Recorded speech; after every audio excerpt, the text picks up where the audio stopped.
lovelies! So today we're going to take a look at one of the best character intros I've seen in a very, very long time, and an excellent example for all you creators out there looking to make a great first impression with your main character. Let's take a look at how the pros do it and get Miles Morales from Into the Spider-Verse under the microscope. So this is just going to be limited to the movie because I haven't read any of the comics yet. I will though. I have to. Not only because this channel is called Creating Comics, but because he's my beautiful brown son, and I love him so much, you guys. And he must be protected, and properly insulated from the cold, and back home before midnight, and...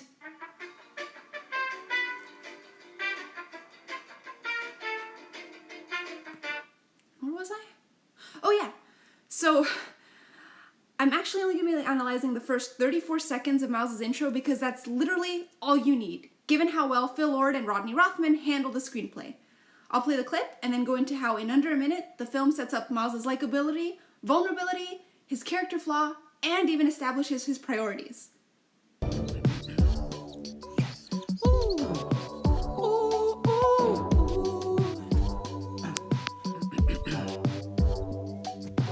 Needless to say, I keep on check. She was on back, never none less. Calling it quits now, baby, I'm a wreck. Bring me a wreck. Ooh, certain things you just can't refuse. Miles! She wanna drive me. Miles! Yeah. Are you finished packing for school? Yeah.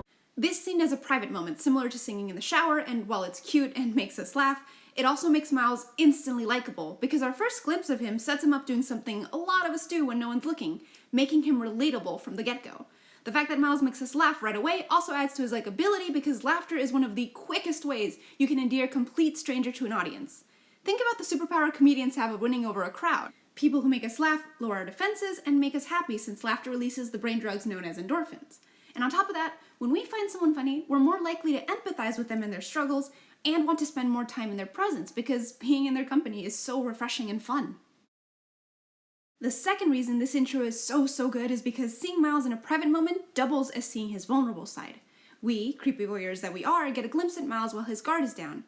And typically, stories wait until much later on before we see a character with their defenses lowered. And for good reason. That's usually when the character has reached a low point in the story and we've had an entire movie with them to make it matter to us. But what does this amazing movie do instead? Subverts our expectation by exposing Miles while making us laugh, creating a moment of relatability and empathy as a result of seeing an endearing, emotionally exposed main character within the first few seconds. This movie is so good, you guys. But wait, there's more! Remember that foreshadowing earlier about setting up Miles' character flaws and priorities? For our boy, the name of the game is art. Most stories start us off with the character's face. It's the first thing we notice about a person, so it makes sense. And the fact that the first thing we see is Miles' art before revealing his face is very, very intentional, and automatically establishes his identity as an artist first and foremost. As the movie progresses, the importance art has in Miles' life is shown to be a large part of his identity, and how he engages and protects himself from the world around him. He's a young man looking to make sense of the changes happening in his life, and the graffiti is the means with which he reorients himself and expresses what he can't put into words yet. Whether that's dealing with the stress of being the new kid at school, or coping with the strain of his father's expectations. When the stress of a new school gets the better of him, Miles redirects his energies into drawing tags to plaster all over the city on his walk over, in order to regain a sense of control and freedom offered by his art.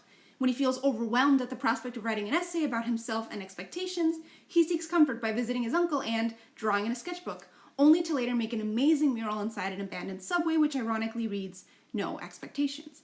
And this ties in beautifully with his character flaw, his insecurity and lack of self-confidence. His doubts about his ability to thrive at a new school and meet his father's expectations are later paralleled by the same insecurity to assume the mantle of Spider-Man. Only this time, instead of graffiti as a means of escapism, Miles' newfound powers manifest in the ability to make him physically disappear. It's an extension of that safety blanket, a way of checking out of reality when things get overwhelming and he's afraid of dealing with things that are outside of his control. And well-written characters are like real people. They're full of contradictions, flawed coping mechanisms, and often unaware of the deeply seated fears that drive their actions. And while we don't immediately know that Miles' character arc will be overcoming his self-doubt and growing into his confidence, there is a limit to what you can do in under a minute after all, it is beautifully set up because of context. Take for instance the way the writers chose to introduce Miles' first day at school. The initial assumption created after seeing Miles drawing and singing misleads us to think he's having some downtime, not that it's the morning of his first day at a new school all the way across town. And by the end of 34 seconds, We know that Miles, despite being a brilliant student, is escaping into his art, something he knows he's good at and can't possibly fail at. It's a comfort in the face of an intimidating change, and he goes so far as to lie, claiming that the school is elitist as the reason for why he doesn't belong there.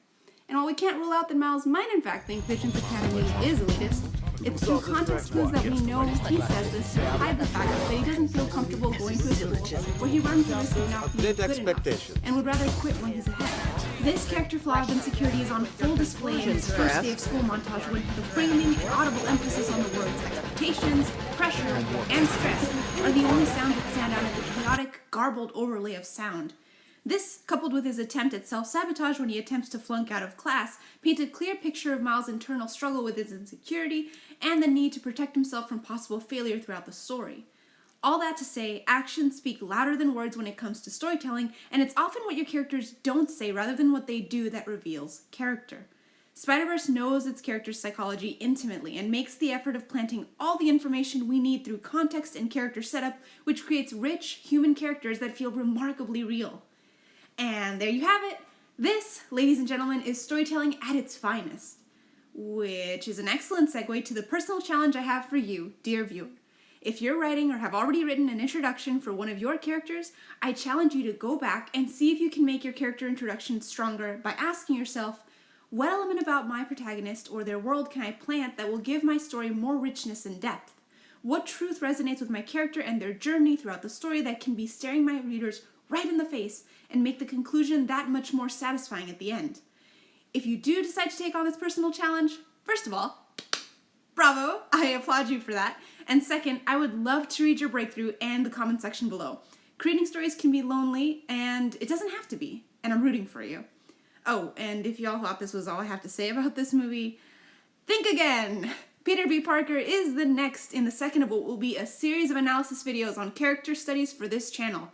This is Urban Jada signing off again. Stay safe, and God bless. You know, it's funny. Miles' old school is called Brooklyn Middle. That's a funny name for a high school. Wait, he's in middle school? What?